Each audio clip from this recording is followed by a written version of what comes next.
السلام عليكم ورحمة الله وبركاته. كلانتي وعنا وناسن وكانالكي دهن أكاديمي ومانتا إذين سو قدبين دونو مادة أفكا سوماليا gaarahaan fasalka form 4 wali waxaan ku soo jirnay cutubkii koobaad wala sharaxeed aniga oo adeegsanaya waayo arnimada aan u leeyahay ereyada afka Soomaaliya waxa aan isku aadinayaa ereyga doolka iyo ereyga asalka isla kolkaasna waxa aan raadinayaa ereyga lidkiisa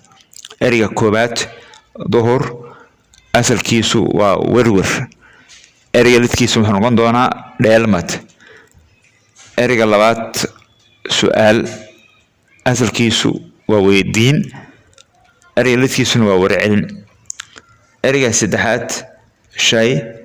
asalkiisu waa walax ereyga lidkiisu waa waxne ereyga afaraad rafiiq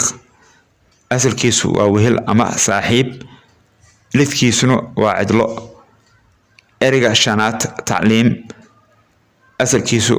waxbarasho lidkiisuna waa jahli ereyga lixaad qaanuun asalkiisu waa xeer ereyga lidkiisuna waa xeer la'aan ereyga toddobaad naf asalkiisu waa xaw ereyga lidkiisuna waa nafle ereyga sideedaad qiyam asalkiisu waa xeer dahsoon ereyga lidkiisana waa xeer muuqda waa anigoo ah ustaad Cabdiraxmaan Cumar Xasan waxaan idin leeyahay ku soo dhawaada kanaalkii Dahan Academy.